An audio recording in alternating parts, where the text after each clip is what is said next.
السلام علیکم ورحمۃ اللہ وبرکاتہ۔ بسم اللہ والحمد للہ والصلاة والسلام علی رسول اللہ۔ اللهم انفعنا بما علمتنا وعلمنا ما ينفعنا وزدنا علما وعملا۔ سبحانك لا علم لنا إلا ما علمتنا إنك أنت العليم الحكيم۔ اللهم إنا نعوذ بك من علم لا ينفع ومن قلب لا يخشع ومن عين لا تدمع ومن دعوة لا يستجاب لها۔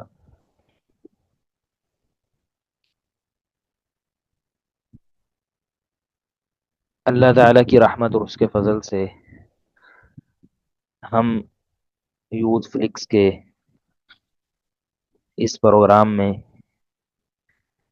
ایک بڑی ہی اہم کتاب کی تدریس مذاکرہ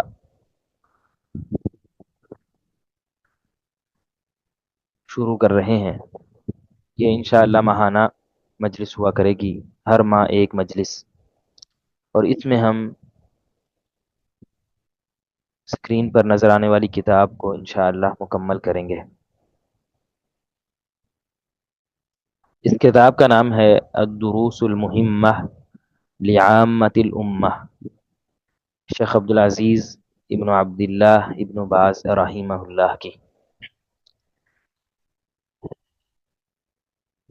سب سے پہلے ہم اس کتاب کے مؤلف شیخ ابن باز رحمہ اللہ ان کے متعلق چند باتیں دیکھ لیتے ہیں۔ اگرچہ آپ رحمہ اللہ کسی تعارف کے محتاج نہیں ہیں، اس دور کے بہت بڑے علماء میں سے ان کا شمار ہوتا ہے۔ سلف صالحین کے نقش قدم پر چلنے والے انسان ان کی زندگی پڑھ لے تو بہت ساری چیزیں سیکھنے کو ملتی ہیں، بلکہ شیخ ابن باز رحمہ اللہ کی زندگی ایسی ہے کہ کوئی بھی انسان ہم میں سے ایک دفعہ ان کی زندگی کو پڑھ لے، اگر وہ اس کے اثر کو محسوس نہ کرے تو پھر وہ شکوہ کرے۔ لازماً جو بھی ان کی زندگی پڑھتا ہے وہ اپنی زندگی پر ایک خاص اثر محسوس کرتا ہے۔ آپ رحمہ اللہ 1320 1912 میں پیدا ہوئے۔ پورا نام عبدالعزیز ابن عبداللہ ابن باز رحمہ اللہ تھا۔ آپ رحمہ اللہ کا جو ملک ہے وہ سعودیہ تھا، اور وہیں پر پیدا ہوئے اور وہیں پر فوت ہوئے۔ بچپن میں آپ رحمہ اللہ کو نظر آتا تھا، اور زندگی کے کچھ سال گزارنے کے بعد تقریباً 16 سال کی عمر میں تھے کہ مکمل طور پر بینائی چلی گئی۔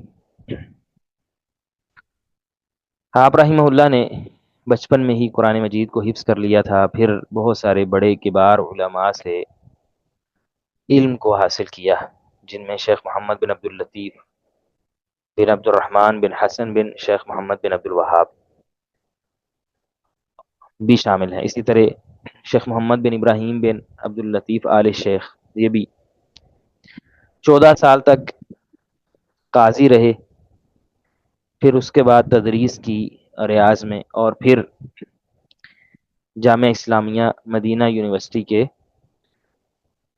نائب رئیس بنے، اور پھر اس کے بعد رئیس بن گئے، جسے ہم وائس چانسلر اور چانسلر کہتے ہیں۔ اس کے علاوہ بھی آپ رحمہ اللہ کے بہت سارے مناصب رہے، اور دنیا کی بہت ساری جگہوں پر آپ رحمہ اللہ نے اپنے شاگردوں کو بھیجا اور بہت ہی کام کیا۔ اور آپ رحمہ اللہ کی وفات 1420 ہجری میں، یعنی 1999 میں ہوئی۔ آپ کی کچھ چھوٹی کتابیں بھی ہیں، باقاعدہ کوئی کتاب تالیف نہیں کی، لیکن آپ کے بہت سارے فتاوی جات اور کتابوں کو جمع کر کے ایک پورا مجموعہ جو ہے وہ شائع ہو چکا ہے۔ اردو زبان میں اگر آپ شیخ رحمہ اللہ کی سیرت کو پڑھنا چاہتے ہیں تو ایک کتاب ہے علامہ ابن باز یادوں کے سفر میں، رضوان اللہ اس کے مصنف ہیں، اور اس کے صفحات 416 ہیں۔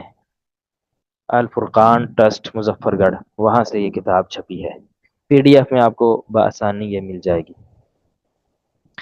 اسی طرح ایک دوسری کتاب ہے امام العصر، سماحت الشیخ علامہ ابن باز رحمہ اللہ، اس کے مصنف شیخ محمد منیر قمر حافظہ اللہ ہیں، اور یہ کتاب ام القرآ پبلیکیشنز ان سے چھپی ہے، اور اس کتاب کے صفحات 224 ہیں۔ یہ دونوں کتابوں میں سے کوئی بھی کتاب آپ پڑھ لیجئے، اور بلکہ لازم انسان کو کر لینا چاہیے کہ علماء کی سیرتیں سوانح پڑھے۔ ابن جوزی رحمہ اللہ معروف عالم گزرے ہیں، وہ فرماتے ہیں کہ میں نے قرآن مجید کو بھی پڑھا ہے، احادیث کو بھی پڑھا ہے، اور یقیناً قرآن مجید کی جو تأثیر ہے انسان کی زندگی پر، اور احادیث کی تأثیر ہے، انسان جب ان کو دھیان سے غور سے پڑھتا ہے تو بہت زیادہ ہے۔ کہتے ہیں اس کے بعد سب سے زیادہ اگر انسان کے دل پر کوئی چیز اثر کرنے والی ہے، وہ علماء کی سیرت کو پڑھنا ہے۔ اس کا بہت زیادہ اہتمام کرنا چاہیے، بلکہ ہماری زندگی میں، ہمارے ایام اور دنوں میں کوئی ایسا دن نہیں ہونا چاہیے جس دن میں ہم کسی عالم کی کوئی نہ کوئی بات، کوئی نہ کوئی ان کا واقعہ نہ پڑھتے ہوں۔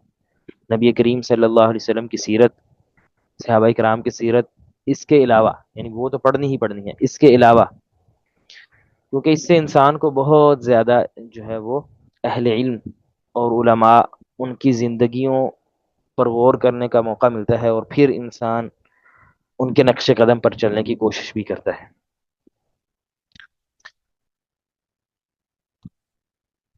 اس کتاب کے مقدمے میں شیخ رحمہ اللہ نے جو بات کی ہے اسی سے ہم آغاز کر لیتے ہیں۔ شیخ رحمہ اللہ فرماتے ہیں بسم اللہ الرحمن الرحیم، الحمد للہ رب العالمین والعاقبۃ للمتقین، وصلی اللہ وسلم علی عبدہ ورسولہ نبینا محمد وعلی آلہ واصحابہ اجمعین، اما بعد۔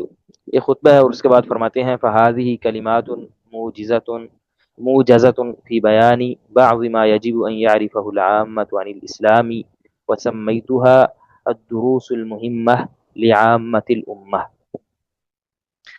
یہ مختصر کلمات ہیں جنہیں اس لیے بیان کیا جا رہا ہے، یہ جن میں اس چیز کا بیان ہے کہ عام لوگوں پر جن چیزوں کو جاننا دین اسلام کے بارے میں ضروری ہے، اور اس کا نام اہم اسباق عام عوام اس امت کے، ان کے لیے، اور پھر اس کے بعد دعا ہے۔ یہ کتاب شیخ رحمہ اللہ کے جو مجموع فتاوی، جس کا بھی ذکر کیا کہ مختلف ان کے رسائل وغیرہ کو ملا کر شائع کیا گیا ہے، اس کی تیسری جلد میں صفحہ نمبر 288 سے 298 تک یہ کتابچہ مذکور ہے۔ یہ سعودی عرب میں بالخصوص یہ کتاب بہت زیادہ اہم سمجھی جاتی ہے عوام الناس کی تعلیم کے لیے۔ مساجد میں اس کے دروس دیے جاتے ہیں، مختصر اور اہم باتیں صرف ذکر کی گئی ہیں جو عام لوگوں کے لیے عقیدے اور عبادات سے متعلقہ جاننا ضروری ہوتی ہے۔ تو اس کا گویا کہ اصل جو ہدف ہے وہ عامت الناس ہیں، عام لوگ ہیں، لیکن طالب علم اس اعتبار سے بن جاتے ہیں کہ علماء کی وہ کتابیں جن کتابوں سے انہوں نے عام لوگوں کو سمجھایا ہے، تو طالب علم کے لیے اس میں یہ فائدہ ہوتا ہے کہ جب وہ دیکھتا ہے کہ علماء اس انداز میں یا ان چیزوں کو لوگوں کے لیے اہم سمجھتے ہیں جو عام لوگ ہیں، تو پھر اس کے لیے بھی راستہ واضح ہو جاتا ہے۔ ہمارے ہاں بہت بڑے مسائل میں سے ایک مسئلہ یہ بھی ہے کہ ہم نے عوام کو، لوگوں کو کئی ایک ایسے مسائل میں الجھا دیا ہے جو ان سے متعلقہ نہیں ہے، اور کئی ایک ایسے مسائل جو ان سے متعلقہ ہیں، اہم ہیں، ان کا انہیں پتہ نہیں ہوتا۔ کتنے ہی ایسے لوگ آپ کو ملیں گے ہمارے ارد گرد معاشرے میں جنہیں نماز کے صحیح احکام کا نہیں پتہ، اور بلکہ نماز سے پیچھے طہارت کے درست احکام کیا ہیں انہیں نہیں پتہ، اور اس سے بھی پہلے عقیدے کے اتنے مسائل ہیں لوگوں کو نہیں پتہ، اور عقیدے میں اتنی خرابیاں ہمارے ہاں لوگوں میں پائی جاتی ہیں، لیکن اس کے باوجود جو بحثیں ہو رہی ہوتی ہیں وہ کسی تاریخی واقعوں کو لے کر ہو رہی ہوتی ہیں کہ فلاں تاریخی واقعے میں کون سچا تھا کون جھوٹا تھا، فلاں جو بندہ ہے اس کے بارے میں کیا ہمارا موقف ہونا چاہیے. یعنی لوگوں کا پورا رجحان ہی غیر ضروری چیزوں کی طرف ہو چکا ہے. نہیں، اللہ تعالیٰ نے قیامت کے دن آپ سے تاریخ کے کسی بندے کے بارے میں، فرد کے بارے میں نہیں پوچھنا کہ وہ کیا کر رہا تھا، اس نے کیا کیا، بلکہ اہل اسلام کو، اہل ایمان کو بھی یہ بات کہی گئی، اور یہود کو بھی یہ بات کہی گئی جب وہ بار بار پچھلی باتوں کو لاتے تھے کہ تلک امۃ قد خلت لہا ما کسبت ولکم ما کسبتم ولا تسألون عما كانوا يعملون. وہ گزر چکے لوگ، جو انہوں نے کر لیا وہ ان کا ہے، جو تم نے کر لیا تمہارا ہے. تو طالب علم کو بالخصوص یہ بات ذہن میں رکھنی چاہیے کہ اس وقت میرے لیے سب سے اہم کون سی بات جاننا، یہ اللہ تعالیٰ نے مجھ سے پوچھنی ہے، اس کا وہ علم حاصل کرے اور غیر ضروری چیزوں کو بالکل چھوڑ دے. غیر ضروری مباحث کو، کئی ایسی مباحث ہوتی ہیں جو علماء کے لیے ہوتی ہیں، علماء وہ بحث کریں، اس میں وہ آپس میں کسی نتیجے پر پہنچنے کی کوشش کریں، لیکن ایک عام بندہ ہے اس کو ایسی بحث میں پڑ جانا اور غیر ضروری چیزوں میں پڑ جانا یہ درست نہیں. بلکہ کتنی ہی دفعہ ایسا ہوا کہ کوئی عام انسان، کوئی عام بندہ کسی گاؤں کا، دیہات کا، بلکہ شہروں کا بھی، بلکہ پڑھے لکھے یونیورسٹیز میں سے بھی، کالجز میں سے بعض اسٹوڈنٹس وہ رابطہ کرتے ہیں اور کسی ایسے دقیق مسئلے کے بارے میں پوچھ رہے ہوتے ہیں کہ یہ جو فلاں واقعہ ہوا تھا، پھر اس واقعے میں یہ ہوا تھا، فلاں نے یہ بات کہی تھی، اس کے بارے میں ہمارا موقف کیا ہونا چاہیے. جب ان سے سوال کیا جائے کہ کیا آپ کو طہارت کے صحیح مسائل کا پتہ ہے، نہیں پتہ ہوتا. خود انہیں جو طہارت کا مسئلہ پیش آ رہا ہوتا ہے اس کا نہیں پتہ ہوتا، لیکن انہیں فکر کیا ہے، پوری امت کی فکر ہے. امت میں فلاں جگہ پہ یہ ہو رہا ہے، اس کے بارے میں ہمارا موقف کیا ہونا چاہیے، علماء ہمیں کیوں نہیں بتا رہے. فلاں جگہ پہ جنگ ہو گئی ہے فلاں اور فلاں ملک کی، تو اس کے بارے میں ہمارا اب کیا موقف ہونا چاہیے، ہمارا کیا سٹانس ہونا چاہیے، ہم کون سا موقف اپنا اپنائیں. یعنی اس میں جھگڑے ہو رہے ہیں، اس میں وہ تحریریں پڑھ رہے ہیں، پڑھا رہے ہیں، ایک دوسرے سے بحث و مباحثہ چل رہا ہے. حالانکہ اللہ تعالیٰ نے آپ سے اس بارے میں نہیں پوچھنا. جس بارے میں پوچھنا ہے اس کا کوئی علم نہیں، بلکہ اگر کوئی ایسا کرے، کوئی ایسی چیز سمجھانا چاہے تو کہا جاتا ہے یہ پرانی باتیں سمجھا رہا ہے. نماز کا طریقہ لوگوں کو سکھانا یہ گویا کہ عار اور عیب بن گیا ہے. اور کتنے ہی ایسے لوگ ہیں انہیں حقوق العباد کا نہیں پتہ، والدین کے حقوق کیا ہیں، اولاد کے حقوق کیا ہیں، بہن بھائیوں کے حقوق کیا ہیں، رشتہ داروں کے حقوق کیا ہیں، یہ اہم چیزیں یہ نہیں پتہ. اور انہیں فکر کیا ہے کہ 7 سمندر پار فلاں ملک جو ہے اس نے یہ، اس کے صدر نے یہ بیان دے دیا ہے، اب اس پہ ہمارا موقف کیا ہونا چاہیے. یعنی عجیب و غریب صورتحال بن چکی ہے، اور ہم ایسے زمانے میں ہیں کہ سارے جو موازین ہیں وہ تبدیل کر دیے گئے. تو اللہ تعالیٰ کی خاص ایک طالب علم پر اور ایک عام مسلمان پر رحمت ہے اور عنایت ہے کہ اسے معلوم ہو جائے کہ اس کے ذمے اللہ تعالیٰ کی طرف سے کیا فرض ہے، اس نے کیا سیکھنا ہے، اس سے سوال کس چیز کا ہوگا، بس اسے یہ پتہ چل جائے اور پھر اس کے مطابق وہ علم کو حاصل کرے. تو ہمارے لیے ان علماء کی، بڑے علماء کی، جو ہمارے دور کے ہی علماء ہیں، اب یہ جو شیخ ابن باز رحمہ اللہ نے جس وقت یہ کتاب لکھی ہے اس وقت بھی دنیا میں یہ چیزیں چل رہی تھیں ہمارے ہی دور کے، یعنی آج سے صرف 26 27 سال پہلے ان کی وفات ہے. تو یہی مسائل چل رہے تھے، فلاں جو ہے ملک ایسے کر رہا ہے، فلاں نے ایسے کر دیا ہے، فلاں جگہ پر یہ ہو گیا ہے. اس کے باوجود جو عام لوگ ہیں انہیں کیا آپ نے بتانا ہے، وہ یہ بات ہے، وہ یہ چیزیں ہیں، اور ہم نے جو سیکھنا ہے وہ یہ چیزیں ہیں، جس کے بارے میں اللہ تعالی نے ہم سے سوال کرنا ہے وہ یہ چیزیں ہیں.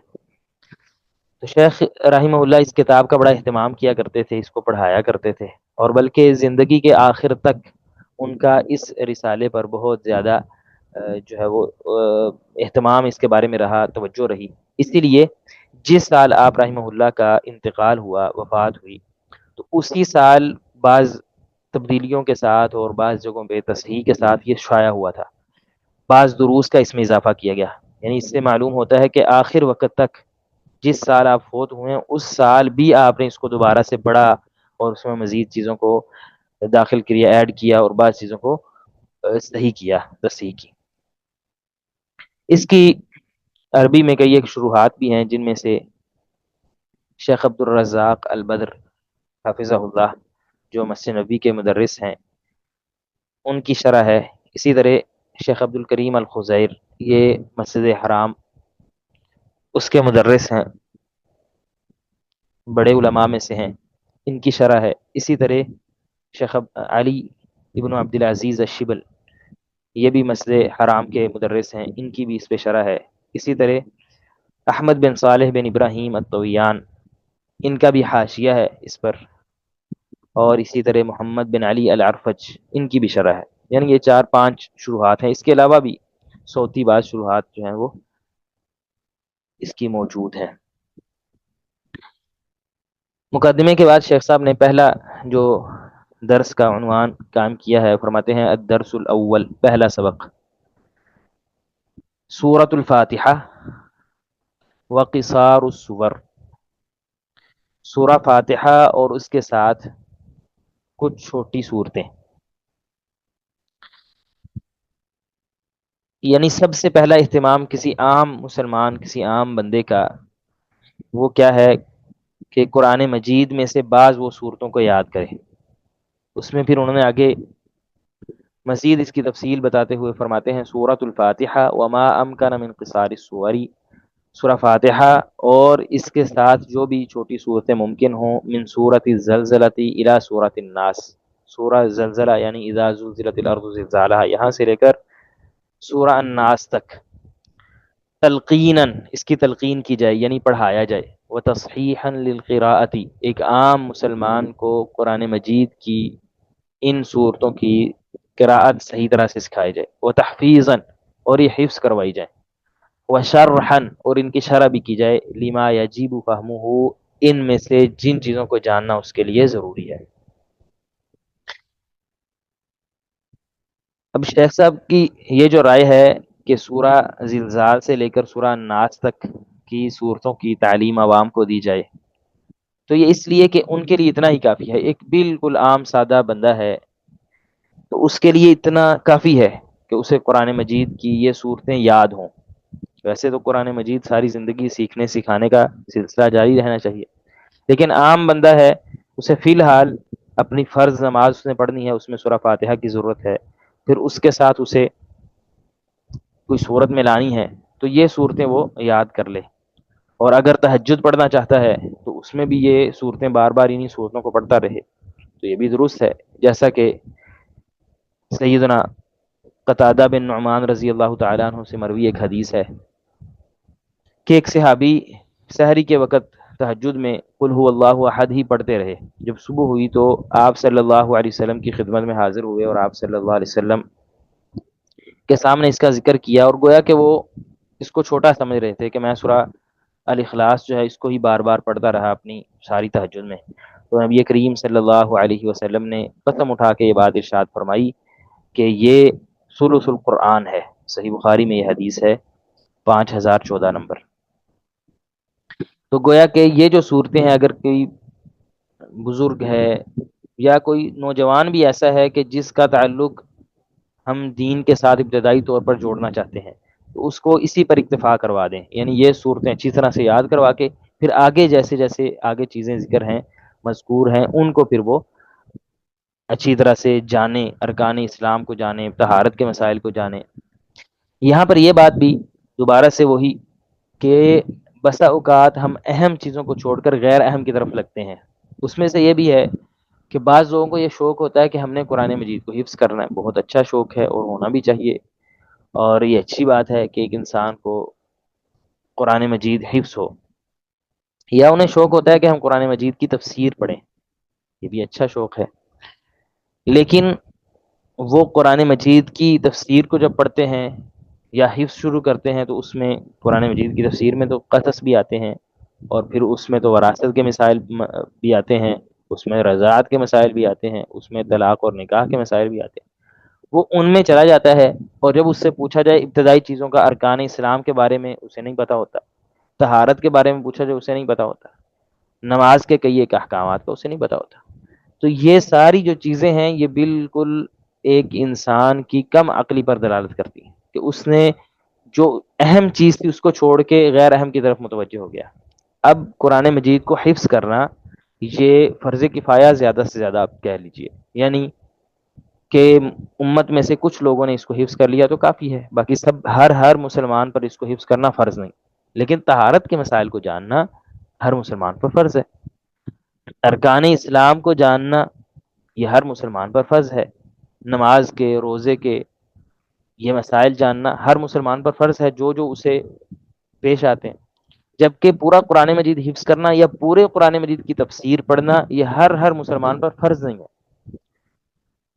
تو اب ابتداً اگر کوئی مسلمان صرف سورہ الفاتحہ اس نے یاد کیا اور آخری صورتوں کو یاد کر لیا، اب کافی ہے، فی الحال وہ اب مسائل کو سیکھنا شروع کر دیں۔ بچوں میں بھی اسی طرح سے تعلیم کا آغاز کروانا چاہیے، یعنی چھوٹے بچے ہیں ان کو بھی اہم سے اہم چیز پہلے بتائی جائے، سب سے پہلے ان کو قرآن مجید کی یہ جو چھوٹی صورتیں ہیں یاد کروا دی جائیں، اس کے بعد ساری بچوں کی توجہ ارکان اسلام کو سکھانے میں، توحید کی، عقیدے کی باتیں سکھانے میں، اسی طرح جو مسائل ہیں وہ سکھانے میں لگانی چاہیے، تاکہ بچے کا جو پہلا وقت ہے وہ ضائع نہ ہو یا غیر اہم چیز میں نہ چلا جائے، جو اہم چیز ہے جس کے بارے میں اس سے سوال ہونا ہے یا بلوغت کے فوراً بعد جن مسائل کا اسے سامنا کرنا پڑنا ہے وہ اس سے کہیں رہ نہ جائے۔ شیخ صاحب نے یہاں پر جو سورہ الزلزال سے آغاز کیا ہے اس کی وجوہات دو ہو سکتی ہیں۔ ایک تو وجہ یہ ہو سکتی ہے کہ شیخ صاحب نے دیکھا ہوگا کہ قرآن مجید میں جب سورہ البینہ ہے یہ تھوڑی سی مشکل صورت ہے، یعنی 30ویں پارے کے بالکل آپ سورہ الناس سے جب شروع کرتے ہیں تو بڑی اور مشکل جو پہلی صورت آتی ہے وہ سورہ البینہ آتی ہے۔ شیخ صاحب نے اس وجہ سے اس سے آگے سے آغاز یہ لکھ دیا کہ اس سے آگے سے سورہ الزلزلہ سے کر لیں تاکہ آسان جو صورتیں ہیں وہ کسی انسان کو یاد ہو جائیں۔ یا اس کی وجہ یہ بھی ہو سکتی ہے کہ جیسے سنن ترمذی کی ایک حدیث ہے جس میں ایک اعرابی نبی کریم صلی اللہ علیہ وسلم کے پاس صحابی آئے تو انہوں نے آپ صلی اللہ علیہ وسلم سے سوال کیا کہ وہ قرآن مجید کا کون سا حصہ حفظ کریں کیونکہ وہ بوڑھے ہو چکے ہیں اور ان کے لیے اب سمجھنا اور حفظ کرنا مشکل ہو گیا ہے اور زبان بھی ساتھ نہیں دیتی۔ اب آپ اس حدیث پہ بھی غور کریں کہ وہ صحابی ہیں، اب اس وقت وہ آئے ہیں اور نبی صلی اللہ علیہ وسلم سے پوچھ رہے ہیں کہ میرے لیے اب مشکل ہے قرآن مجید کو پورے کو حفظ کرنا، پورے کا فہم حاصل کرنا، یہ ہو نہیں رہا۔ تو آپ صلی اللہ علیہ وسلم نے فرمایا کہ جو صورتیں الف لام میم را اس سے شروع ہوتی ہیں اب وہ آپ پڑھ لیں اور یاد کر لیں، یا پھر جو صورتیں الف لام را اس سے شروع ہوتی ہیں وہ آپ پڑھ لیں اور انہیں یاد کر لیں۔ انہوں نے کہا اللہ کے رسول صلی اللہ علیہ وسلم میں اس کی استطاعت نہیں رکھتا۔ آپ صلی اللہ علیہ وسلم نے فرمایا کہ آپ پھر حامیم جن صورتوں کو شروع میں ہے وہ پڑھ لیں۔ انہوں نے پھر کہا اللہ کے رسول صلی اللہ علیہ وسلم میں اس کی بھی استطاعت نہیں رکھتا، مشکل ہے میرے لیے۔ تو آپ صلی اللہ علیہ وسلم نے فرمایا پھر آپ اذا زلزلت الارض زلزالہا یہ صورت پڑھ لیں۔ تو ایسا محسوس ہوتا ہے کہ ہو سکتا ہے کہ شیخ کے سامنے بھی یہ جو ہے وہ حدیث بھی ہو کہ یہ صحابی بھی جس طرح سے ان کے پاس استطاعت اتنی نہیں تھی تو آپ صلی اللہ علیہ وسلم نے سورہ زلزال ان کو پڑھنے کا حکم دیا، تو اس سے اگلی جو صورتیں ہیں وہ یاد کر لیں۔ اس کے بعد شیخ صاحب نے جو طریقہ بتایا ہے وہ فرماتے ہیں کہ یہ جو صورتیں ہیں سب سے پہلا کام کرنا ہے تلقیناً۔ تلقین کہتے ہیں کہ جو بھی بڑا ہے، قاری صاحب ہیں، حافظ صاحب ہیں، وہ اس کو پڑھائیں ایک ایک آیت کر کے، بسم اللہ الرحمن الرحیم اس طرح سے پورا اس کو درست ادائیگی کے ساتھ، اور پھر اگلی آیت اس طرح سے 2-3 مرتبہ پڑھائیں تو یہ تلقین ہوگی، تاکہ وہ جب سنیں تو اس کو تلاوت صحیح کرنی آتی۔ بچے کو بھی اسی طرح سے قرآن مجید جب بھی یاد کروانا ہے یا یہ صورتیں یاد کروانی ہے تو سب سے پہلا کام یہ ہونا چاہیے کہ بچے کے سامنے ان صورتوں کو بار بار پڑھا جائے۔ اب تو ہمارے لیے آسانی اور سہولت کا معاملہ ہے کہ اس کی آڈیو کسی اچھے قاری صاحب کی آواز میں لگا دی جائے، بچہ اس کو بار بار سنے۔ پھر دوسرا مرحلہ وتصحیحا للقراءہ، دوسرا مرحلہ یہ ہوتا ہے کہ ان سے کہا جائے کہ اب آپ پڑھیں، بچہ ہے یا جن کو سکھانے لگے ہیں وہ اب پڑھے، اور اس میں ہمارے لیے بھی سبق ہے کہ ہم بھی قرآن مجید جو پڑھ لیا ہے اس کو اچھے سے اچھے جو قاری صاحب ہیں یا خواتین ہیں تو وہ جو قاریاں ہیں ان کے سامنے پڑھتی رہیں یا پڑھتے رہیں، تاکہ اس سے کیا ہو کہ غلطی جو ہے اس کی تصحیح ہو.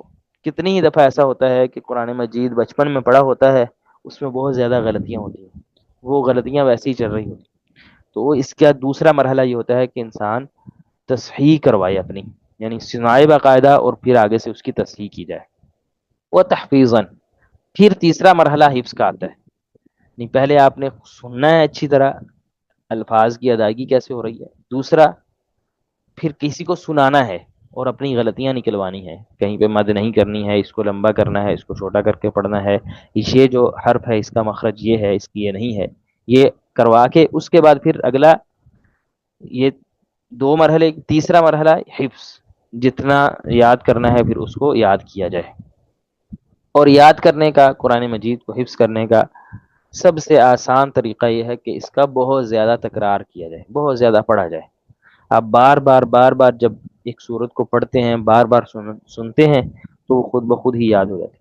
کم از کم بھی اگر کوئی انسان ایک سورت کو یاد کرنا چاہتا ہے تو ایک آیت کو 50 سے لے کر 100 دفعہ کے درمیان پڑھے. مثال کے طور پر اگر کوئی سورہ زلزال کو یاد کرنا چاہتا ہے تو اس کا کیا طریقہ ہوگا؟ اذا زلزلت الارض زلزالہا ایک دفعہ، اذا زلزلت الارض زلزالہا 2 دفعہ. اس طرح کرتے کرتے کرتے کرتے اس کو کم از کم 50 دفعہ اور زیادہ سے زیادہ 100 دفعہ اسی طرح پڑھنا ہے. اور دن میں اگر آپ ایک آیت 2 آیات بھی یاد کر لیں تو کافی ہوتی ہیں. شروع میں آہستہ آہستہ انسان کو طریقہ آ جاتا ہے. پھر جب اگلی آیت پہ جائیں، وَأَخْرَجَتِ الْأَرْضُ أَثْقَالَهَا، اس کو بھی اتنی دفعہ پڑھنا ہے. اور پھر ان دونوں کو ملا لینا ہے، دونوں کو ملا کے آپ 20 سے 25 دفعہ پڑھ لیں، دونوں کو ملا کے. پھر آگے تیسری، اس کو بھی 50 سے زیادہ مرتبہ پڑھ کے پھر ان تینوں کو ملا کے پھر 20 سے 25 دفعہ پڑھیں. اس طرح کر کے اگر سورت کو ایک دفعہ بھی یاد آپ کر لیتے ہیں، اور بالخصوص اگر شام کے وقت میں یاد کرتے ہیں، مغرب یا عشاء کے بعد، اور پھر فجر کے بعد فوراً سے اس کو دوبارہ دہرا لیتے ہیں، یہ آپ کو صورت اس طرح سے یاد ہو جاتی ہے کہ آپ کو بھولے گی نہیں کبھی، اگر آپ اس کو دہراتے رہیں گے. پھر اس کو پھر ہر روز دہراتے رہیں، 1 سے 2 دفعہ سناتے رہیں.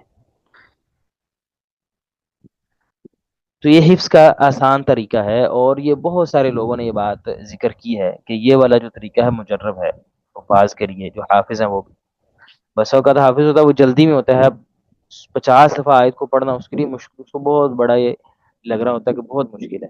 حالانکہ یہی سب سے صحیح طریقہ ہے، اور اس سے انسان بڑی ہی مضبوطی کے ساتھ یاد کر لیتا ہے.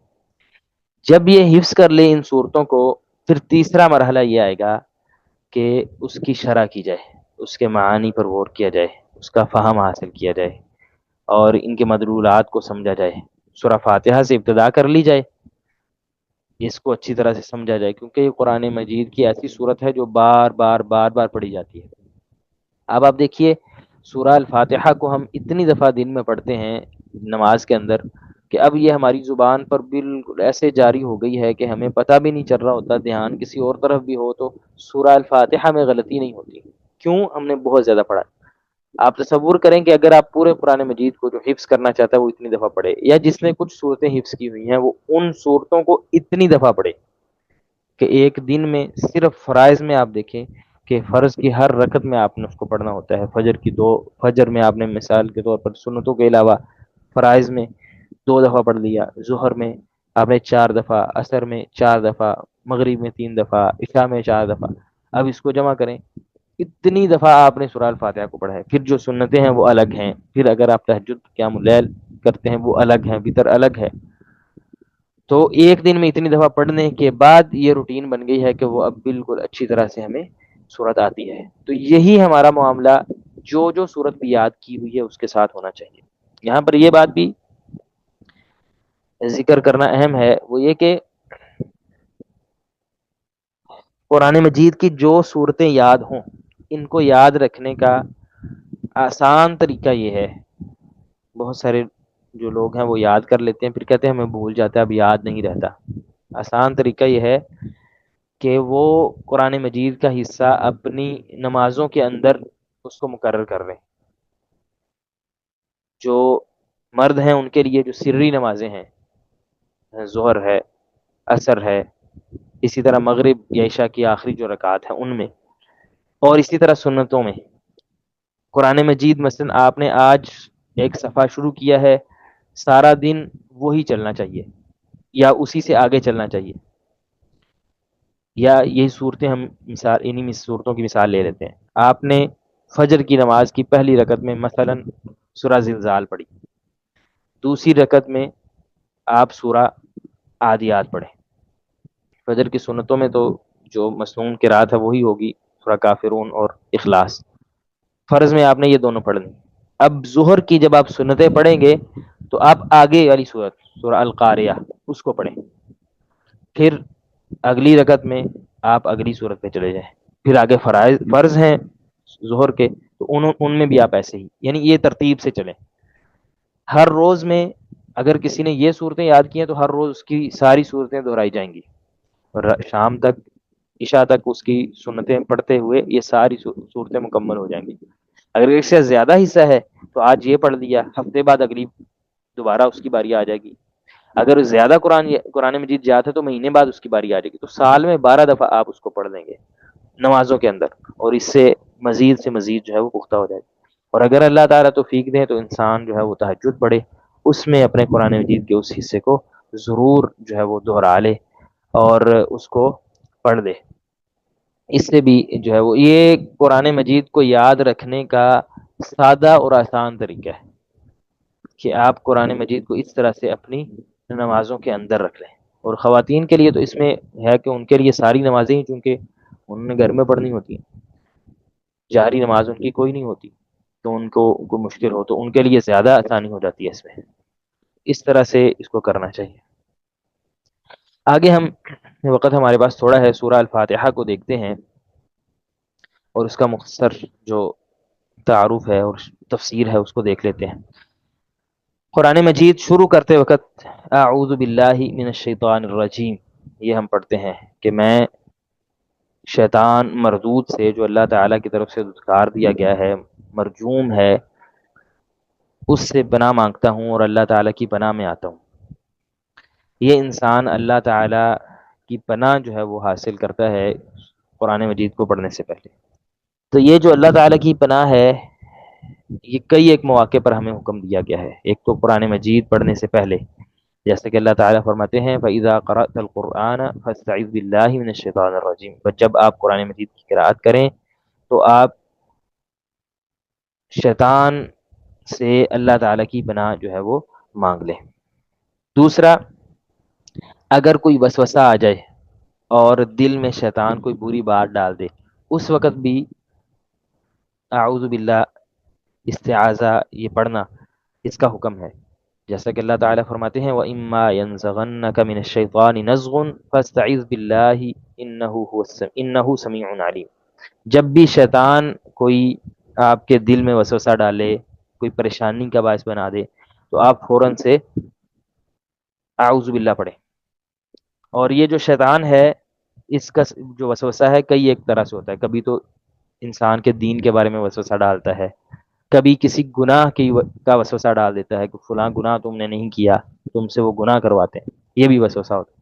اور کبھی کسی انسان کو پریشان بھی کر دیتا ہے، یعنی پریشانی کے وقت اصل میں جو پریشانی ہے وہ شیطان جو ہے انسان کو پریشان کرنے کے لیے، بندہ مومن کو پریشان کرنے کے لیے اس کے دل میں کوئی وسوسہ ڈالتا ہے، اور بندہ فوراً سے صحیح بیٹھا ہے، پریشان ہو جاتا ہے، گھبراہٹ ہونی شروع ہو جاتی ہے، تو اس وقت بھی شیطان کی سے جو ہے وہ پناہ مانگنی چاہیے۔ قرآن مجید میں اللہ تعالیٰ نے اس بات کا ذکر فرمایا ہے کہ جو شیطان ہے، شیطان ڈراتا ہے، اہل ایمان میں خوف پیدا کرتا ہے۔ اسی طرح اللہ تعالیٰ کے بارے میں، عقیدے کے بارے میں کوئی وسوسہ ڈالے تو بالخصوص نبی کریم صلی اللہ علیہ وسلم نے ہمیں حکم دیا ہے کہ ہم نے استعاذہ پڑھنا ہے، جیسا کہ سیدنا ابو ہریرہ رضی اللہ تعالیٰ عنہ کی حدیث ہے صحیح بخاری اور صحیح مسلم میں کہ شیطان آ کے کہتا ہے فلاں چیز کو کس نے پیدا کیا، فلاں کو کس نے پیدا کیا، یہاں تک کہ انسان کو اس جگہ پر لے جاتا ہے، کہتا ہے کہ اللہ تعالیٰ کو کس نے پیدا کیا، تو یہ آپ کو پتہ ہے یہ سوال اب لوگ بعض کہتے ہیں کہ ہم نے بڑا پڑھ لکھ کے یہ سوال پیدا کیا ہے کہ اللہ تعالیٰ کو کس نے پیدا کیا ہے، اور جتنے ملحد ہیں وہ یہی سوال کرتے ہیں کہ پھر اللہ تعالیٰ سے پہلے کیا تھا، اس سے پہلے کس نے پیدا کیا، اس طرح کی بات ہے۔ تو ہمیں نبی کریم صلی اللہ علیہ وسلم نے پہلے سے یہ بات بتائی ہوئی ہے کہ یہ سوال شیطان ڈالتا ہے ذہن میں، تو پھر کیا کرنا ہے، فَلْيَسْتَعِذْ بِاللَّهِ، حدیث میں الفاظ ہیں کہ شیطان کی پناہ مانگے اور پھر وَلْيَنْتَهِ، اور رک جائے۔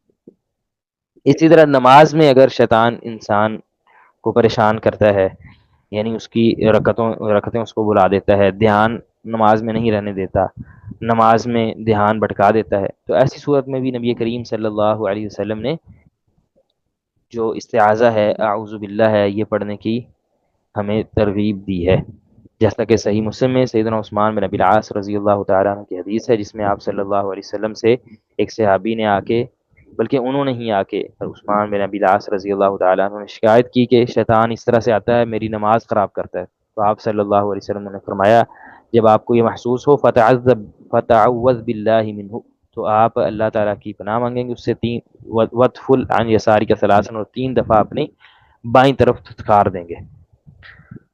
تو وہ کہتے ہیں میں نے ایسا کیا تو اللہ تعالیٰ نے میرے لیے آسانی فرما دی۔ غصے کے وقت بھی اعوذ باللہ پڑھنا، یہ بھی صحیح بخاری اور صحیح مسلم کی حدیث ہے کہ نبی صلی اللہ علیہ وسلم کے پاس جب 2 لوگوں نے ایک دوسرے کو جھگڑا ہوا تو گالی گلو شروع کر دی، تو آپ صلی اللہ علیہ وسلم نے فرمایا مجھے ایک ایسا کلمہ پتہ ہے کہ اگر ان میں سے وہ پڑھ لے تو اس کا یہ غصہ ٹھنڈا ہو جائے گا، تو آپ نے وہ پھر پوچھا گیا تو بتایا کہ اعوذ باللہ من الشیطان الرجیم۔ اسی طرح اگر کوئی برا خواب انسان دیکھ لے، اس میں بھی، اس حدیث میں بھی نبی صلی اللہ علیہ وسلم نے حکم دیا ہے کہ انسان جو ہے وہ شیطان کے شر سے پناہ مانگے۔ آپ صلی اللہ علیہ وسلم فرمایا الرؤیا من اللہ والحلم من الشیطان، اچھا جو خواب ہوتا ہے اللہ تعالیٰ کی طرف سے ہوتا ہے، برا شیطان کی طرف سے ہوتا ہے۔ جب آپ میں سے کوئی ایسا خواب دیکھے تو اپنی بائیں طرف پھونک مارے اور وَيَتَعَوَّذْ بِاللَّهِ مِن شَرِّهَا، اور اس کے شر سے اللہ تعالیٰ کی پناہ مانگے۔ اسی طرح اگر انسان کسی جگہ پر ٹھہرتا ہے تو اس میں بھی، جیسے شام کے وقت بالخصوص، تو صحیح مسلم میں حدیث ہے کہ آپ صلی اللہ علیہ وسلم نے فرمایا کہ جو بندہ کسی جگہ پر ٹھہرتا ہے اور پھر وہ پناہ مانگتا ہے اللہ تعالیٰ کی اعوذ بکلمات اللہ التامات من شر ما خلق، تو کوئی بھی مخلوق میں سے اسے تکلیف نہیں پہنچا سکتا۔ اور اسی طرح بیت الخلاء میں جانے کے لیے اس وقت بھی انسان کا پناہ مانگنا شیطان سے، اللہم انی اعوذ بک من الخبث والخبائث، جو ہم دعا پڑھتے ہیں۔ تو بہرحال قرآن مجید سے پہلے استعاذہ یا تعوذ پڑھنے کی حکمت کیا ہے، علماء نے بیان کی ہے۔ ایک تو یہ ہے کہ جو قرآن مجید ہے یہ شفا ہے، تو انسان اس شفا کو حاصل کرنے سے پہلے جو شیطان کے وساوس ہیں اور شہوات ہیں اور بری چیزیں ہیں ان کو دور کرنا چاہتا ہے تاکہ دھیان سے قرآن مجید کو پڑھ سکے۔ تو اس لیے پہلے اللہ تعالیٰ نے حکم دیا کہ آپ شیطان سے پناہ مانگ لیں تاکہ بالکل آپ کا ذہن جو ہے وہ وساوس وغیرہ سے پاک ہو جائے، پھر آپ قرآن مجید پڑھیں اور قرآن مجید کا مقصود حاصل کریں۔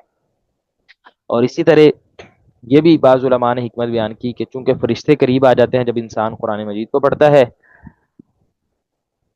تو شیطان جو ہے اس کی ضد ہے، فرشتے قریب آئیں گے تو ہمیں لازمی ہمارے لیے ہے کہ ہم قرآن مجید پڑھنے سے پہلے شیطان کو بھگا دیں۔ اور بھی اس کے علاوہ جو ہے وہ علماء نے حکمتیں بیان کی ہیں، جن میں سے کچھ حافظ ابن قیم رحمہ اللہ نے اغاثۃ اللفحان جو ان کی کتاب ہے اس میں ذکر کیا ہے، اغاثۃ اللفحان۔ سورہ فاتحہ سے پہلے بسم اللہ الرحمن الرحیم ہے، اس کے متعلق بھی کوئی لمبی بات کرنے کی ضرورت نہیں ہے۔ قرآن مجید کی صورتوں کی یہ آغاز میں اللہ تعالیٰ نے ہر صورت کے درمیان بطور فصل اس کو ذکر کیا ہے، سوائے سورہ التوبہ کے، یا جسے سورہ البراءہ بھی کہا جاتا ہے، اس کے علاوہ ہر صورت کے شروع میں یہ آتی ہے بسم اللہ الرحمن الرحیم، اللہ تعالیٰ کے نام سے جو بہت زیادہ رحم کرنے والا اور بہت زیادہ مہربان ہے۔ ہم قرات کرتے ہیں، یعنی یہ جو بسم اللہ الرحمن الرحیم ہے یہ اپنے سیاق و سباق میں اپنا معنی دیتا ہے۔ اگر کھانے سے پہلے پڑھیں گے تو اس کا مطلب یہ ہے کہ میں اللہ کے نام سے کھاتا ہوں، پینے سے پہلے اسی طرح، لباس پہننے سے پہلے، کوئی اور کام کرنے سے پہلے، تو اس میں یہ محذوف ہے کہ اللہ کے نام سے آگے بریکٹ میں کھانا کھاتا ہوں، اور اسی طرح پانی پیتا ہوں، قرآن مجید پڑھتا ہوں، سورہ شروع کرتا ہوں وغیرہ۔ سورہ الفاتحہ کے کئی ایک نام ہیں جو کتاب و سنت میں آئے ہیں۔ ایک تو الفاتحہ ہے، کیونکہ قرآن مجید کو فاتحہ کہتے ہیں آغاز کو، کھولنے کو، تو قرآن مجید کا جو افتتاح ہے، آغاز ہے، وہ سورہ الفاتحہ سے ہوتا ہے، اور اسی طرح نماز کا افتتاح بھی اسی سے ہوتا ہے۔ اس کا نام ام الکتاب بھی ہے، ام القرآن بھی ہے، السبع المثانی بھی ہے۔ نبی کریم صلی اللہ علیہ وسلم کی مختلف احادیث میں، صحیح بخاری کی حدیث میں ام القرآن ہی السبع المثانی والقرآن العظیم، اور اسی طرح سنن ترمذی کی حدیث میں بھی اس کے یہ جو ہے وہ نام مذکور ہیں۔ کہتے ہیں کسی چیز کی اصل کو، تو قرآن مجید کی جو تمام موضوعات ہیں وہ اس میں مخفی ہیں۔ القرآن العظیم بھی اس کا نام ہے، جیسے کہ ابھی ذکر کیا۔ الحمد بھی اس صورت کا نام ہے، سورۃ الحمد بھی سے کہا جاتا ہے، کیونکہ اس کا آغاز الحمدللہ سے ہوتا ہے۔ اس صورت کو الصلاۃ بھی کہا جاتا ہے، الصلاۃ، کیونکہ نبی صلی اللہ علیہ وسلم نے ایک حدیث میں ذکر فرمایا کہ اللہ تعالیٰ فرماتے ہیں قسمت الصلاۃ، میں نے نماز کو تقسیم کر دیا ہے بینی و بین عبدی، اپنے اور بندے کے درمیان۔ پھر آپ صلی اللہ علیہ وسلم نے آگے ذکر کیا کہ بندہ جب کہتا ہے الحمدللہ رب العالمین، تو اللہ تعالیٰ جواب دیتے ہیں حمیدنی عبدی۔ پھر آگے جب الرحمن الرحیم، تو اللہ تعالیٰ پھر جواب دیتے ہیں اثنا علی عبدی۔ اس طرح سے حافظ نبوی رحمہ اللہ فرماتے ہیں کہ اس حدیث سے گویا کہ مراد یہ ہے کہ جو سورہ الفاتحہ کو نماز قرار دیا گیا، سورہ الفاتحہ کو ہی نماز قرار دیا گیا۔ اسی طرح اس کا نام الشفا بھی ہے، الرقیہ بھی ہے۔ نبی صلی اللہ علیہ وسلم کے صحابہ جو گئے تھے، معروف حدیث ہے کہ دم کیا تھا، تو اس میں بہت زیادہ تاثیر ہے۔ یہ جو دم ہے، بسا اوقات ہم لوگوں سے دم کرواتے ہیں یا پریشان ہوتے ہیں کہ دم میں کیا ہمیں پڑھنا چاہیے، تو سب سے بہترین دم یہ ہے۔ آپ اس حدیث پر غور کریں کہ اس کو باقاعدہ کسی موذی جانور نے کاٹا ہوا ہے، اور صحابی نے سورہ الفاتحہ پڑھی ہے بس، اور اس کو جو ہے وہ آرام مل گیا۔ حافظ ابن قیم رحمہ اللہ فرماتے ہیں کہ میں ایک دفعہ مکہ میں ٹھہرا، تو فرماتے ہیں کہ وہ ایک لمبا عرصہ میں ٹھہرا، جب بھی بیمار ہوتا، جب بھی کوئی طبیعت بے چین ہوتی، خرابی ہوتی، تو کسی بھی طبیب معالج کے پاس جانے کی بجائے میں سورہ الفاتحہ پڑھ کے دم کر لیا کرتا تھا، اللہ تعالیٰ شفا دے دیتا۔ نہیں، ایک لمبا عرصہ وہ رہے، کوئی میڈیسن، کوئی انہیں دوائی لینے کی ضرورت نہیں پڑی، اور ہمیں جو بار بار میڈیسنز لینے کی ضرورت پڑتی ہے، اور اس طرح سے یقین کے ساتھ انسان دم کرے سورہ الفاتحہ کا، تو اللہ تعالیٰ کی مدد کے ساتھ اس میں ضرور انسان کے لیے کسی نہ کسی اعتبار سے شفا کا جو پہلو ہے وہ نکل آتا ہے۔ اس صورت میں تین چیزیں ہیں، اللہ تعالیٰ کی حمد ہے، اس کی تمجید و ثنا ہے، دوسرا انسان کا اللہ تعالیٰ سے وعدہ ہے، اور تیسرا اللہ تعالیٰ سے دعا ہے۔ حمد کیا ہے؟ الحمدللہ رب العالمین، اور اللہ تعالیٰ کی تمجید ہے، الرحمن الرحیم، اس کی صفات کا بیان ہے، مالک یوم الدین، اس پر اس کی ثنا ہے، اور پھر اس کے بعد ہے ایاک نعبد و ایاک نستعین۔ یہ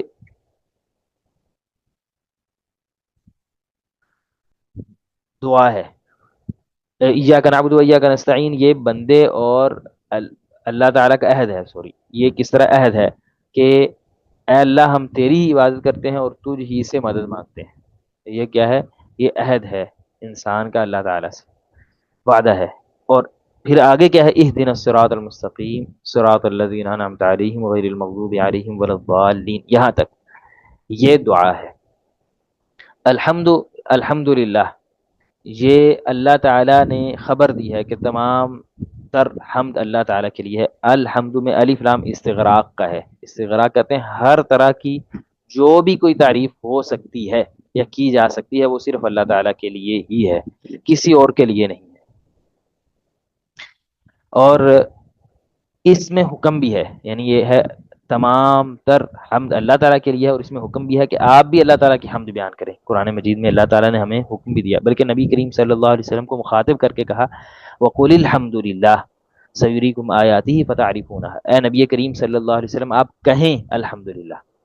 اور اسی طرح دوسری جگہ فرمایا قُلِ الْحَمْدُ لِلَّهِ وَسَلَامٌ عَلَىٰ عِبَادِهِ الَّذِينَ اصْطَفَىٰ، اے نبی کریم صلی اللہ علیہ وسلم آپ کہیے الحمدللہ، اور اسی طرح پھر آگے جو ہے وہ اللہ تعالیٰ کے چنیدہ بندوں پر سلام تھی۔ تو حمد جو ہے کمال کی تعظیم اور محبت کے ساتھ اللہ تعالیٰ کو موصوف کرنا ہے، اس کی تعریفات کے ساتھ۔ اللہ تعالیٰ کی کئی ایک اعتبارات سے قرآن مجید میں جو حمد ہے وہ ذکر کی گئی ہے، جیسا کہ اللہ تعالیٰ فرماتے ہیں الحمد للہ الذی لہ ما فی السماوات و ما فی الارض۔ اس بات پر بھی اللہ تعالیٰ کی تعریف ہے اور حمد ہے کہ زمین و آسمان سارے کے سارے اسی کے ہیں، اللہ تعالیٰ نے کسی دوسرے کو یہ اختیار نہیں دیے، گویا کہ یہ اللہ تعالیٰ اس پر تعریف کے مستحق ہیں کہ اللہ تعالیٰ نے ساری بادشاہت صرف اپنے پاس رکھی ہے، کسی دوسرے کو نہیں دی۔ اسی طرح فرمایا وَقُلِ الْحَمْدُ لِلَّهِ الَّذِي لَمْ يَتَّخِذْ وَلَدًا وَلَمْ يَكُنْ لَهُ شَرِيكٌ فِي الْمُلْكِ وَلَمْ يَكُنْ لَهُ وَلِيٌّ مِّنَ الذُّلِّ وَكَبِّرْهُ تَكْبِيرًا۔ یعنی یہ جو اللہ تعالیٰ کی صفات ہیں کہ اللہ تعالیٰ کا بیٹا نہیں ہے، اولاد نہیں ہے، اس کا کوئی شریک نہیں ہے بادشاہت میں، ملک میں، یہ بھی ایسی چیز ہے کہ اس پر اللہ تعالیٰ کی تعریف بنتی ہے کہ حمد کی جائے کہ اس کی جو صفات ہیں وہ اعلیٰ ہیں۔ اللہ تعالیٰ کی جو نعمتیں ہیں، انعامات ہیں، ان پر بھی انسان کو حمد اللہ تعالیٰ کی کرنی چاہیے۔ نبی کریم صلی اللہ علیہ وسلم فرماتے ہیں، صحیح مسلم کی حدیث ہے، اللہ تعالیٰ اس بندے سے راضی ہوتے ہیں جو بندہ کوئی بھی کھانا کھاتا ہے تو فیحمدہ علیہا، اس پر اللہ تعالیٰ کی حمد بیان کرتا ہے، پانی پیتا ہے اس پر بھی اللہ تعالیٰ کی حمد بیان کرتا ہے، تو اللہ تعالیٰ کی حمد اس کے انعامات پر۔ اسی لیے نبی کریم صلی اللہ علیہ وسلم نے ہمیں جو دعائیں سکھائی ہیں، کھانے کے بعد وہاں پر الحمدللہ ہے، چھینک آ جائے اس پر بھی الحمدللہ ہے۔ تو یہ جو اللہ تعالیٰ کی حمد ہے، کئی ایک دعائیں اس کے متعلقہ ہیں، یہ ایک الگ سے پورا ایک موضوع ہے۔ اور اللہ تعالیٰ کی اس بات پر بھی حمد ہوگی کہ اہل جنت جب جنت میں چلے جائیں گے تو اللہ تعالیٰ کی اس بات پر حمد کریں گے، وآخر دعوانا ان الحمد للہ رب العالمین۔ یعنی یہ جو اللہ تعالیٰ کی حمد بیان کرنا ہے، یہ اہل جنت کا کلام ہے۔ تو اللہ تعالیٰ کی کتنی بڑی ہمارے اوپر کرم نوازی ہے اور احسان ہے کہ اس اللہ نے ہمیں دنیا میں ہی یہ جنتیوں کا ذکر بتا دیا ہے کہ جنتی وہاں پر یہ باتیں کریں گے یا یہ کلمات کہیں گے یا یہ ذکر کریں گے، تو یہ اہل جنت والا ذکر ہے، الحمدللہ رب العالمین۔ فرمایا وآخر دعواہم ان الحمدللہ رب العالمین۔ اور اسی طرح دوسری جگہ فرمایا وقالوا الحمدللہ الذی اذهب عنا الحزن ان ربنا لغفور شکور، کہ جو اہل جنت ہیں وہاں پر الحمدللہ کہیں گے۔ تو بہرحال یہ جو اللہ تعالیٰ کی حمد کی کون کون سی آگے اقسام ہیں، یہ ایک الگ موضوع ہے، ہمارے پاس اتنا وقت نہیں ہے۔ اور ہم دیکھیں کہ بعض انبیاء کے بارے میں بھی اللہ تعالیٰ نے قرآن مجید میں بیان کیا کہ انہوں نے بھی اللہ کی حمد بیان کی جب کوئی مشکل سے نجات ملی۔ نوح علیہ الصلوۃ والسلام کے بارے میں جیسے کہ اللہ تعالیٰ نے فرمایا، انہوں نے فرمایا الحمدللہ الذی نجانا من القوم الظالمین۔ اور اسی طرح جو ہے وہ دیگر بھی اہل جنت کے بارے میں ایک دوسری جگہ بھی یہ بات ارشاد فرمائی الحمدللہ الذی ہدانا لہذا، وہاں پر وہ الحمد بیان کریں گے۔ ابراہیم علیہ السلام کی حمد کا ذکر کیا کہ انہوں نے بھی اللہ تعالیٰ کی جو نعمت جو اولاد کی اللہ تعالیٰ نے عطا کی تھی تو اس پہ کہا الحمدللہ الذی وہب لی علی الکبر اسماعیل و اسحاق۔ داؤد اور سلیمان علیہ السلام، ان کو بھی آپ دیکھیں الحمدللہ الذی فضلنا علی کثیر من عبادہ المؤمنین۔ تو یعنی یہ انبیاء کا بھی ذکر ہے الحمدللہ۔ نبی کریم صلی اللہ علیہ وسلم نے ہمیں سکھایا کہ آپ نے نماز کے بعد جو آپ نے کلمات کہنے ہوتے ہیں ان میں الحمدللہ بھی ہے۔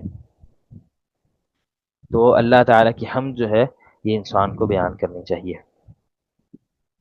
نبی صلی اللہ علیہ وسلم فرماتے ہیں، صحیح مسلم کی حدیث ہے، الحمدللہ تملأ ما بین السماء والارض۔ اس الحمدللہ کہنا اس قدر بڑا کلمہ ہے، زمین اور آسمان کو بھر دیتا ہے۔ اور اسی طرح ایک روایت میں ہے وافضل الدعاء الحمدللہ، کہ الحمدللہ کہنا بہترین دعا ہے۔ رب العالمین، رب العالمین رب کہتے ہیں جو مالک ہو، متصرف ہو، یعنی جو چاہے کر سکے، معبود ہو اور معاملات کو چلانے والا ہو اور لوگوں پر اس کی ظاہری اور باطنی نعمتیں ہوں، یہ رب ہے۔ اللہ تعالیٰ رب ہیں یعنی پالنے والے ہیں، پروردگار ہیں، لوگوں کو رزق عطا کرنے والے ہیں اور ان کے معاملات کو چلانے والے ہیں دو طرح سے۔ ایک تو عام ہے تمام مخلوق کے لیے ان کو رزق دینا اور ان کا جو بھی دنیا میں کام ہے اس کو درست کرنا، یہ کافروں کے لیے بھی ہوتا ہے، اہل ایمان کے لیے بھی ہوتا ہے، اور ایک خاص ہے جو اللہ تعالیٰ صرف اہل ایمان کے لیے رکھتا ہے کہ ان کو ہدایت دیتا ہے، اپنی عبادت کی توفیق دیتا ہے، وغیرہ وغیرہ۔ اس کے بعد الرحمن الرحیم ہے، تو یہ اللہ تعالیٰ نے پہلے اپنی حمد بیان کی اور پھر اپنا وصف بیان کیا رحمان اور رحیم ہونے کے اعتبار سے۔ جب کہا رب العالمین تو یہ گویا کہ ایک طرح سے ترہیب تھی کہ اے میرے بندو، میں پورے جہانوں کا پالنے والا ہوں، پروردگار ہوں، اور بادشاہت میرے پاس ہے۔ اور ساتھ ہی پھر اپنی اس صفت کا بھی بیان کر دیا کہ لیکن اس کا مطلب یہ نہیں ہے کہ تم ڈر جاؤ، یعنی ایک طرف ترہیب بھی ہے اور ترغیب بھی ہے۔ مومن کا جو معاملہ ہے، اہل ایمان کا جو معاملہ ہے عقیدے میں، بین الخوف والرجاء ہوتا ہے، یعنی اللہ تعالیٰ سے ڈرنا بھی ہے اور امید بھی رکھنی ہے۔ تو جب رب العالمین کہا، تمام جہانوں کا مالک اور رب ہے اور پالنے والا ہے اور پروردگار ہے، ساتھ میں ہی اپنی اللہ تعالیٰ نے یہ صفت بیان کر دی کہ اللہ تعالیٰ اس کے ساتھ رحم کرنے والے ہیں، جیسا کہ علامہ قرطبی رحمہ اللہ فرماتے ہیں کہ یہ گویا کہ اللہ تعالیٰ نے ترہیب اور ترغیب دونوں کو جمع کیا ہے، جیسا کہ دوسری جگہ بھی اللہ تعالیٰ نے فرمایا نبی عبادی انی انا الغفور الرحیم، میرے بندوں کو بتا دیجئے میں بخشنے والا رحم کرنے والا ہوں اور میرا عذاب جو ہے وہ دردناک عذاب ہے۔ اور اس طرح سے مالک یوم الدین، یعنی اللہ تعالیٰ قیامت کے دن کے مالک ہیں۔ قرآن مجید میں کئی ایک مقامات پر یہ بات ارشاد فرمائی، یوم لا تملک نفس لنفس شیئا والامر یومئذ للہ، اس دن معاملہ سارا کا سارا اللہ تعالیٰ کے ہاتھ میں ہوگا۔ وخشعت الاصوات للرحمن فلا تسمع الا ہمسا، اللہ تعالیٰ کے سامنے جو آوازیں ہیں وہ جھک جائیں گی اور صرف آپ کو سرگوشیاں ہی سنائی دیں گی۔ وَلَهُ الْمُلْكُ يَوْمَ يُنفَخُ فِي الصُّورِ، جس دن سور پھونکا جائے گا بادشاہت اس کی ہوگی۔ الملک یومئذ للہ یحکم بینہم، آج کے دن بادشاہت اللہ کی ہے۔ الملک یومئذ الحق للرحمن وکان یوما علی الکافرین عسیرا، آج کے دن جو ہے وہ بادشاہت رحمان کی ہے۔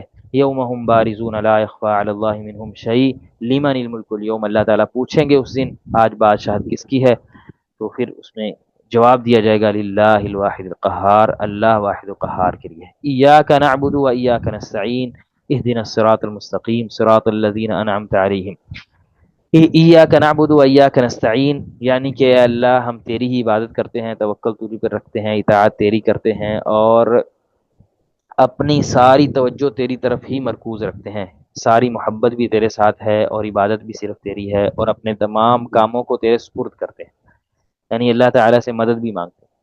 حافظ ابن قیم رحمہ اللہ فرماتے ہیں کہ میں نے شیخ الاسلام ابن تیمیہ رحمہ اللہ کو یہ فرماتے ہوئے کئی دفعہ سنا کہ ایاک نعبد، یہ انسان سے ریا کو ختم کر دیتا ہے کہ اللہ صرف تیری ہی میں عبادت کرتا ہوں، اور ایاک نستعین یہ انسان سے جو تکبر ہے، غرور ہے، فخر ہے، اس کو ختم کر دیتا ہے کہ میری کوئی حیثیت نہیں ہے، میں تجھ سے ہی مدد مانگتا ہوں، تیری مدد ہوگی تو ہی میں کچھ کر سکتا ہوں۔ تو گویا کہ انسان اللہ تعالیٰ کے سامنے اپنی ایک وعدہ اور عہد بھی کرتا ہے کہ اللہ میں صرف تیری ہی عبادت کروں گا، تیرے علاوہ کسی کی عبادت نہیں کروں گا۔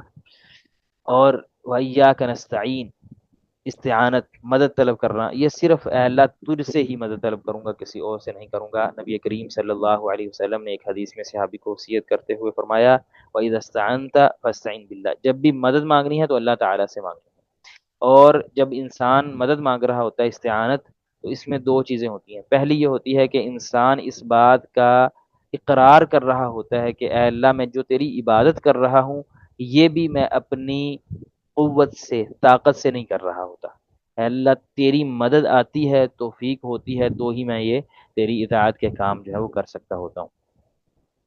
اور اس میں دوسری چیز یہ ہے، دوسرا اس اعتبار سے انسان اللہ تعالیٰ کے سامنے اظہار کرتا ہے کہ اے اللہ جو میری دنیاوی معاملات ہیں وہ بھی سارے تیرے سپرد ہیں، ان میں بھی میں تجھ سے ہی مدد مانگتا ہوں، تو ہی کسی کی اعانت کرے، مدد کرے تو اس کا کام چلتا ہے، وگرنہ کام نہیں چلتا۔ نبی کریم صلی اللہ علیہ وسلم کی کئی ایک احادیث میں ہمیں ملتا ہے، آپ صلی اللہ علیہ وسلم خطبے میں کہا کرتے ہیں الحمدللہ نحمدہ ونستعینہ۔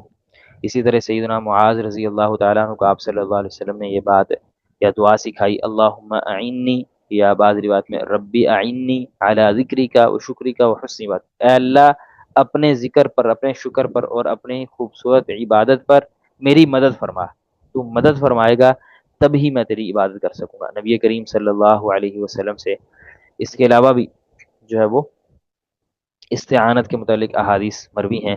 موسیٰ علیہ الصلوۃ والسلام نے اپنی قوم سے کہا تھا استعینوا باللہ واصبروا، جب فرعون نے ظلم کیا تو انہوں نے کہا اللہ تعالیٰ سے مدد مانگو، صبر کرو۔ اور سیدنا عثمان رضی اللہ تعالیٰ عنہ کو جب نبی کریم صلی اللہ علیہ وسلم نے بتایا تھا کہ آپ کے لیے ایک پریشانی کا معاملہ بن جائے گا، تو انہوں نے بھی اس حدیث میں آتا ہے کہا تھا اللہ المستعان، کہ مدد تو صرف اللہ تعالیٰ سے ہی کی جا سکتی ہے۔ اسی لیے بعض عارفین کہتے ہیں کہ جو بندہ اللہ تعالیٰ کو جان لے تو اس پر تعجب ہے کہ وہ پھر کیسے کسی دوسرے سے امید رکھ سکتا ہے، اور جو بندہ اللہ تعالیٰ کو جان لے پھر کیسے تعجب کی بات ہے کہ وہ کسی دوسرے سے مدد مانگتا ہے۔ یعنی اللہ تعالیٰ کو جان کر پھر کوئی انسان ایسا ہو نہیں سکتا کہ کسی دوسرے کی طرف پر جائے اور کسی دوسرے کے در پر جائے۔ امام حسن بصری تابعی رحمہ اللہ فرماتے ہیں کہ اللہ تعالیٰ نے 104 کتابیں نازل کی ہیں، ان سب کے علوم کو 4 کتابوں میں جمع کر دیا ہے، اور ان 4 کتابوں کے علوم کو قرآن مجید میں جمع کر دیا ہے، اور پھر قرآن مجید کے جو علوم ہیں ان کو سورہ فاتحہ میں جمع کر دیا ہے، اور سورہ فاتحہ کے تمام علوم کو ایاک نعبد و ایاک نستعین میں جمع کر دیا۔ یہ بہت بڑی بات ہے۔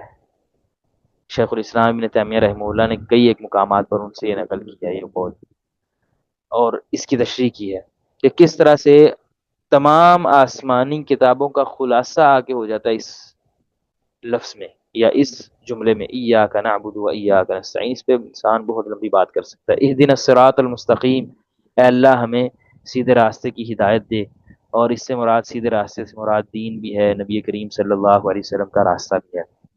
اور ہدایت ایک تو ہدایت ہوتی ہے ہدایت الدلالت والارشاد، کہ اللہ تعالیٰ جو ہے وہ رہنمائی کرتے ہیں، اور جس میں اللہ تعالیٰ نے قرآن مجید میں فرمایا کہ وَإِنَّكَ لَتَهْدِي إِلَىٰ صِرَاطٍ مُسْتَقِيمٍ، اور ایک توفیق اور الہام کی ہدایت بھی ہوتی ہے کہ اللہ تعالیٰ انسان کو توفیق دیتے ہیں تو ہی وہ ہدایت کے راستے پر آتا ہے۔ إِنَّكَ لَا تَهْدِي مَنْ أَحْبَبْتَ وَلَكِنَّ اللَّهَ يَهْدِي مَن يَشَاءُ، اے نبی کریم صلی اللہ علیہ وسلم آپ جسے پسند کرتے ہیں اس کو ہدایت نہیں دے سکتے، بلکہ اللہ تعالیٰ جسے چاہیں گے تو ہی اسے ہدایت دیں گے۔ اور ہدایت بار بار مانگنے کا مطلب کیا ہے؟ جیسے نبی کریم صلی اللہ علیہ وسلم سے زیادہ کوئی ہدایت یافتہ تو نہیں تھا، لیکن اللہ کے نبی صلی اللہ علیہ وسلم بھی یہ دعا مانگتے تھے، اور بلکہ قیام اللیل میں الگ سے بھی آپ صلی اللہ علیہ وسلم کی جو لمبی دعا ہے اس میں یہی ہے اہدنی لما اختلف فیہ۔ تو یہ جو ہدایت ہے ہر وقت انسان کو ضرورت رہتی ہے، کیسے کہ انسان کو ہدایت ملے پہلے، پھر جب مل جائے پھر اس ہدایت پر بندہ مستقیم رہے، استقامت رہے، انسان آگے پیچھے نہ ہو، اور انسان جو ہے اس ہدایت پر ہمیشہ کے لیے ثابت قدم رہے، ورنہ کتنے ہی لوگ ہوتے ہیں ہدایت مل جاتی ہے پھر دوبارہ گمراہ ہو جاتے ہیں۔ اور پھر یہ جو ہدایت ہے اس کی آگے مزید وضاحت، یعنی ہر روز انسان کو نیا سے نیا علم ملے، نئی سے نئی جو ہے وہ اپنے دین کے بارے میں باتیں ملے، یعنی ہدایت جو ہے وہ اس طرح علم کی طرح آگے پھیلی ہوئی ہے۔ پھر جب انسان فوت ہو جائے تو اس کو کتنی ہدایت کی آگے راستوں کی ضرورت ہے، قبر کے معاملات ہیں وہاں پر فرشتوں کو جواب دینا ہے، اس میں ہمیں ہدایت کی ضرورت ہے۔ ہم تو ہر وقت اللہ تعالیٰ کی ہدایت کی محتاج ہیں۔ قیامت والے دن جب اللہ تعالیٰ کے سامنے سوال و جواب ہوں گے، وہاں پہ حساب و کتاب ہوگا، وہاں پہ اللہ تعالیٰ کی ہدایت کی ہمیں ضرورت ہے۔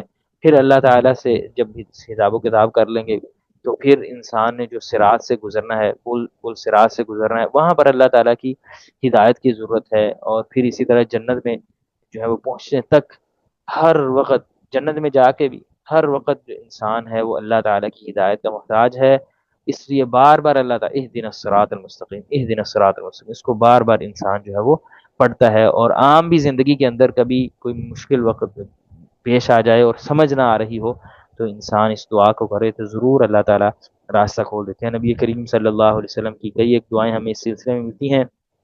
صحیح مسلم کی وہ میں جو آپ صلی اللہ علیہ وسلم کی حدیث میں دعا ہے اللہم انی اسألک الہدی والتقی والعفاف والغنی، اور اسی طرح آپ صلی اللہ علیہ وسلم کے قیام اللیل کی جس دعا کی طرف ابھی اشارہ کیا ہے اہدنی لما اختلف فیہ، صحیح مسلم کی حدیث ہے۔ اور اسی طرح آپ صلی اللہ علیہ وسلم نے جو قنوت وطر سکھائی ہے اس میں بھی ہے اللہم اہدنی فیمن ہدیت۔ اور اسی طرح ایک صحابی نے آ کے آپ صلی اللہ علیہ وسلم سے کہا کہ مجھے ایک دعا سکھائیں جو میں اللہ تعالیٰ سے کروں، تو اس میں بھی صحیح مسلم میں ہے آپ صلی اللہ علیہ وسلم نے فرمایا آپ یہ دعا کریں اللہم اغفر لی وارحمنی واہدینی وارزق، اس میں ہدایت کی دعا کا ذکر ہے۔ اس طرح اور بھی کئی ایک جو ہے دعائیں ہیں ان میں ہدایت کا ذکر ہے۔ سیدنا علی رضی اللہ تعالی عنہ کو بھی نبی صلی اللہ علیہ وسلم نے یہ دعا سکھائی کہ اللہم اہدنی وسددنی، صحیح مسلم کی حدیث میں یہ الفاظ۔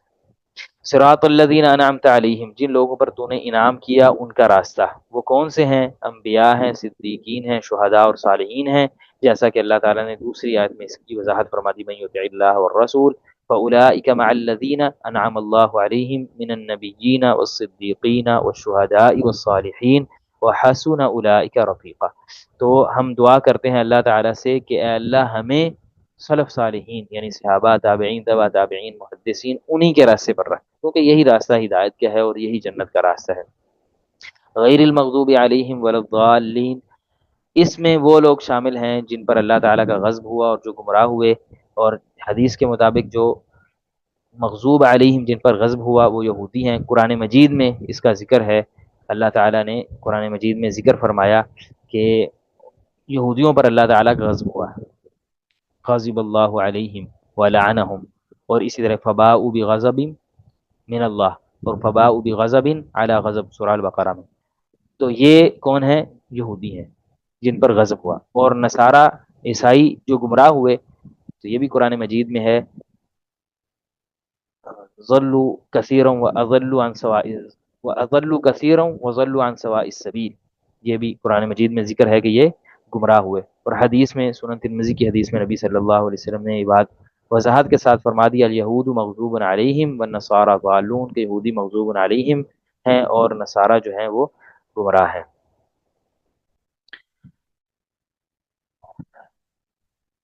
تو جو یہودی اور عیسائی اور غیر مسلم ہیں ان کے راستے سے انسان کو ہر وقت پناہ مانگنی چاہیے۔ اس جب آپ سورت کو پڑھیں تو اس میں یہ بھی انسان کے ذہن میں ہو کہ اللہ میں تجھ سے ان لوگوں کا راستہ مانگتا ہوں جن پر تو راضی ہو گیا، جن پر تیرا انعام ہوا اور تو راضی ہوا، اور جو جنت میں جانے والے ہیں۔ اب دیکھیں قیامت کے دن دو گروہ ہوں گے، ایک تو فریق فی الجنتی و فریق فی السعیر، جنت میں جانے والا گروہ ہوگا اور جہنم میں جانے والا گروہ۔ جنت میں جانے والا گروہ کون سا ہوگا؟ انبیاء کا گروہ، صحابہ کا گروہ ہوگا، تابعین، محدثین، فقہاء، علماء، ان کا گروہ ہوگا۔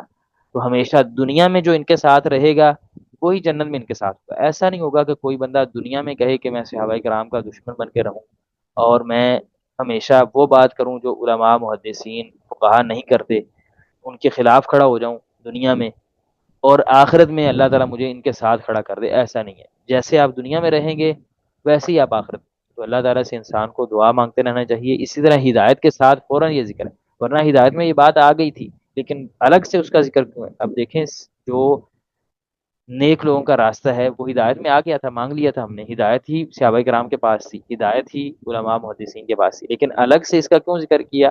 اہمیت بتانے کے لیے۔ تو یہ بہت ہی اہم بات ہے کہ انسان جو ہے وہ اللہ تعالیٰ سے دعا مانگے کہ اللہ تعالیٰ اسے سیدھے راستے پر رکھے اور ہمیشہ اس پر ثابت قدم رکھے۔ ہم اسی پر اکتفا کرتے ہیں۔ اس کے بعد آگے جو ہے سورہ الاخلاص، سورہ الفلق اور سورہ الناس، ان کا مختصر ترجمہ انشاءاللہ ہم اگلی کلاس کے شروع میں پڑھ کے پھر آگے جو اصل موضوع ہے ارکان اسلام اس کو شروع کر دیں گے۔ اللہ تعالیٰ سے دعا ہے کہ اللہ تعالیٰ ہم نے جو بھی پڑھا ہے اس پر عمل کرنے کی توفیق عطا فرمائے۔ سبحانک اللہم و بحمدک، اشہد ان لا الہ الا انت، استغفرک و اتوب الیک۔ العلم قال الله قال رسوله قال الصحابة هم أولو العرفان، ما الدين نصبك للخلاف سفاهة بين الرسول وبين قول فلان.